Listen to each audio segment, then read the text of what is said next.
7e jour, nouvelle date. Et pourtant, il est quelque peu déçu. Pourquoi ce sentiment de manque? Qu'est-ce qui pouvait susciter ce ressenti? Une mésaventure? Une déception?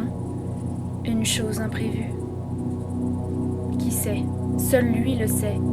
Dans tous les cas, que va-t-il faire cet être à l'aube d'une nouvelle date? Que va-t-il composer de ses mains?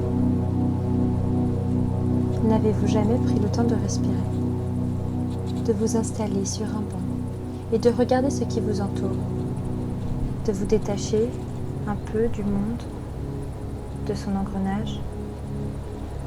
Le monde a tendance à aller vite et malheureusement, nous prenons de moins en moins le temps de regarder ce qui nous entoure, ce qui est autour de nous. Certains peuvent même devenir aveugles et nier leur humanité et celle d'autrui à cause de ce monde. Et c'est d'autant plus dommage d'agir ainsi, car l'on se prive de grandes choses. Je suis sûre que si vous preniez le temps de vous poser un instant dans un parc pour vous reposer, vous pourriez redécouvrir le monde. Certaines personnes pourraient se dire que nous avons détruit la nature pour la canaliser, la contenir dans des parcs et que nous lui laissons une maigre place où s'exprimer, en laissant des arbres le long des routes. Ça peut face à l'urbanisme croissant. Nous ne la tuons pas, même si certains n'en voient pas l'utilité et préfèrent s'en débarrasser si c'est plus rentable. Après tout, nous sommes dans une société de surconsommation. Dès que quelque chose ne fonctionne plus, on le jette, on l'oublie. Mais dans tous les cas, nous ignorons la nature.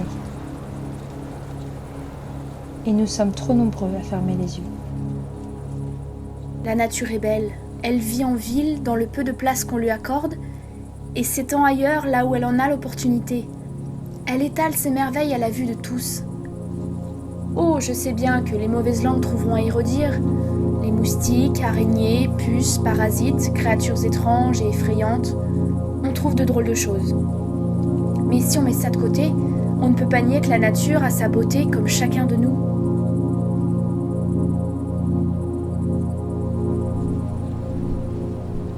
La nature était là à l'origine, et elle sera là à la fin. Nous avons énormément à apprendre d'elle. Après tout, ce n'est pas pour rien que certains hommes cherchent à renouer avec elle. Elle nous est indispensable. Nous avons besoin d'elle. Aux détracteurs qui pourront me lancer de nombreux arguments comme quoi ce sont des choses vaines, inutiles, qu'il faut se consacrer à des causes plus importantes, je répondrai simplement que certaines choses ont déjà été faites par le passé. Et que certes, lutter pour des causes importantes est une bonne chose, mais que la nature reste fondamentale et qu'il vaudrait mieux se concentrer dessus que sur d'autres futilités. Après tout, nous avons énormément à apprendre d'elle pour améliorer notre propre vie.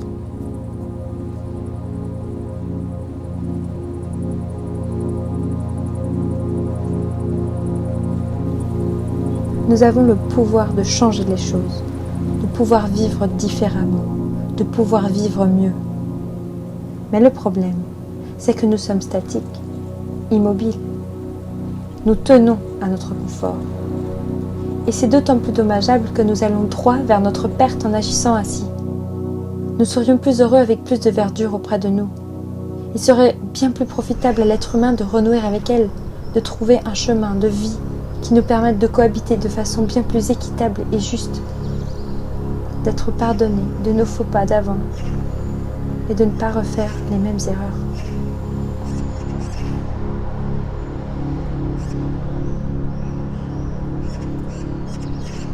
Et c'est dans ce but, je vous en prie, que je vous demande une faveur.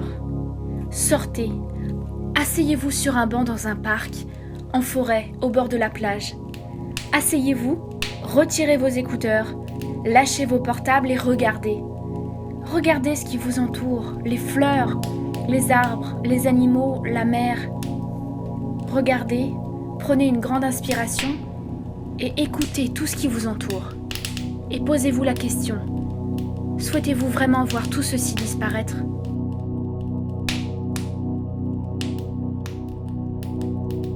croyez-moi, on se rend compte trop tard que l'on a perdu quelqu'un. Et à ce moment-là, il nous est souvent impossible de renouer avec.